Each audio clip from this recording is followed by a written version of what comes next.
support the arteries. And in fact, someone published a research study comparing statin drugs to time-release niacin, and they found that while the statin drugs slowed the progression of arteriosclerosis and the blood vessel walls didn't get as thick as fast, that time-release niacin actually reversed the growth of the atherosclerosis and helped it to get less. No kidding. And there's just all kinds of things: magnesium, ribose, L-carnitine, all kinds of things that can support the cardiovascular system. But here's a real biggie for you, and I know we're getting off hormones for a moment. That's okay. Let's do it. It's important. That's okay. When do men usually start? What decade of life do men usually start having more heart attacks? Is it 50s? 40s. Oh, really? I didn't know that. Yeah. Okay. Many more than in the 30s. When do women start having heart attacks? 50s. Late 50s and 60s. Yeah. Okay. Now, why is that? Let's see. We were taught in school that it's the difference between estrogen and testosterone. But it isn't much that at all. It's a little bit that. But let's look at this experiment that was published in 1999. Several hundred men were observed for 7 to 8 years. Half of them donated blood. The other half didn't.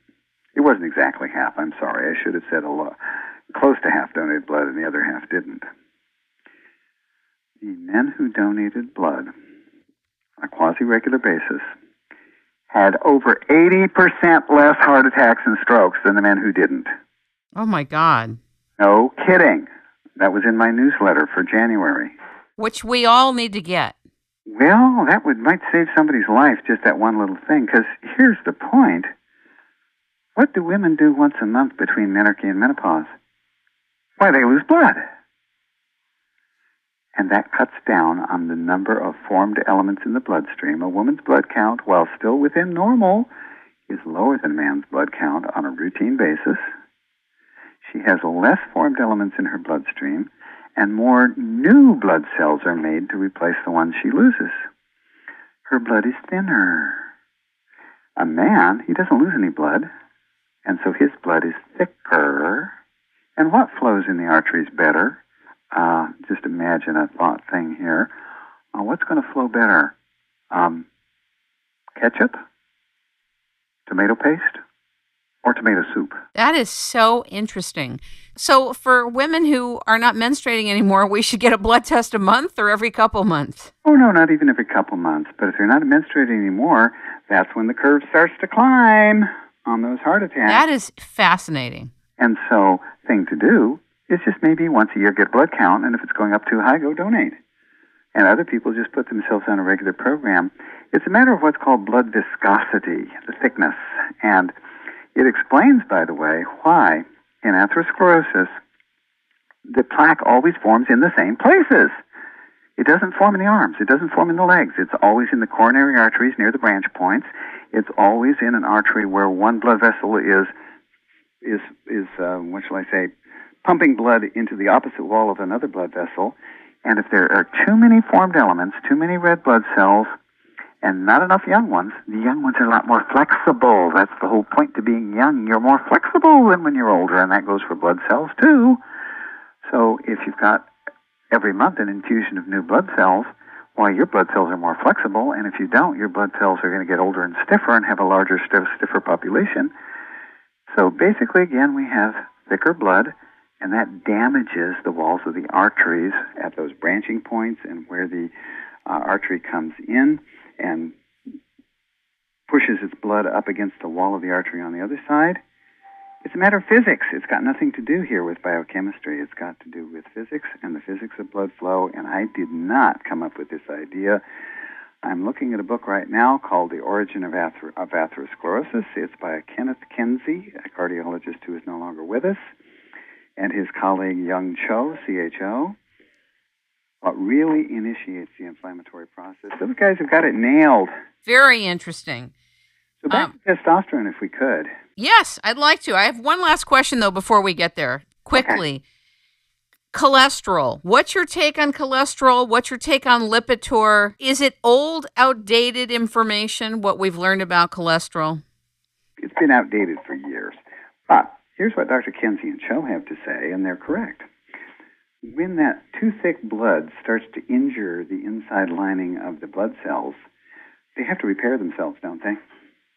Yes. Otherwise, it would tear right through. So imagine what happens when you're out in the garden working really, really hard in the spring and summer. What do you get on your hands? It's called callus. We don't go around with callus all the time, do we? No, because we're not putting that much pressure on our hands.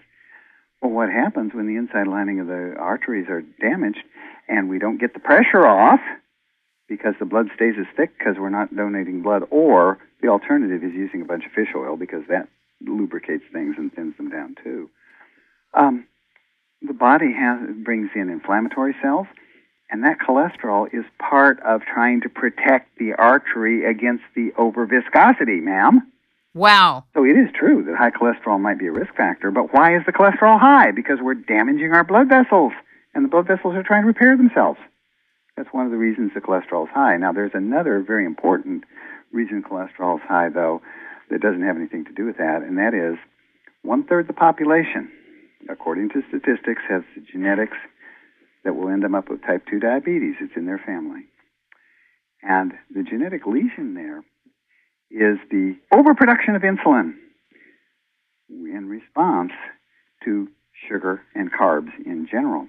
And people who have type 2 diabetes in their families, they really shouldn't eat terribly many carbs, and especially not the refined ones. I didn't say none, but just not as much as other people. So you said they shouldn't eat too many carbs. That's what you're saying? Yeah. I'm not saying zero carbs. I'm just saying not as many as people who don't have type 2 diabetes. All right. Well, when we overproduce insulin, the very overproduction of insulin is the signal to the liver to make more cholesterol.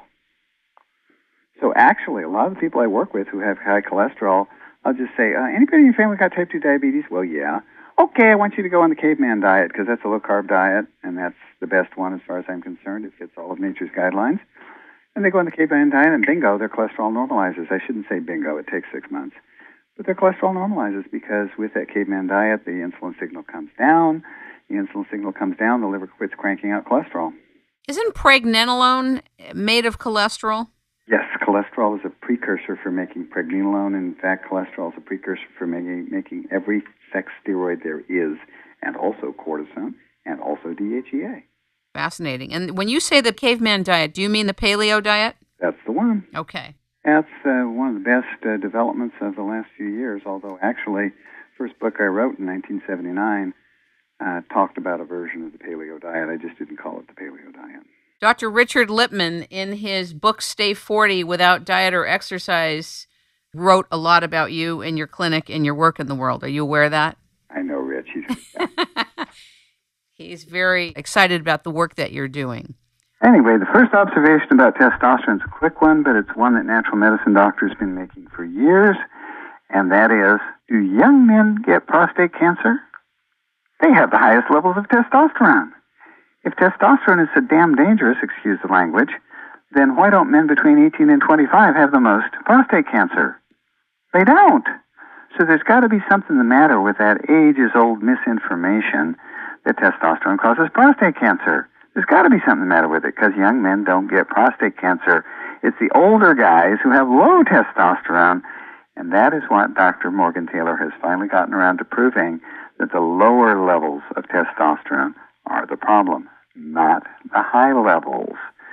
Isn't that interesting? Fascinating. Great news. Just look at what nature does. Nature doesn't give young guys cancer. It waits till we're older and we have low levels. Okay, so that's one observation. The second thing is that guys' testosterone goes down too, but it goes down obviously not abruptly. There's no testicle pause. It's more a slow, gradual decline of testosterone. And at a certain point, it definitely makes sense for a guy to consider using replacement testosterone because, again, it's going to lower his risk of Alzheimer's, it's going to lower his risk of cardiovascular disease, lower his risk of osteoporosis, all those things.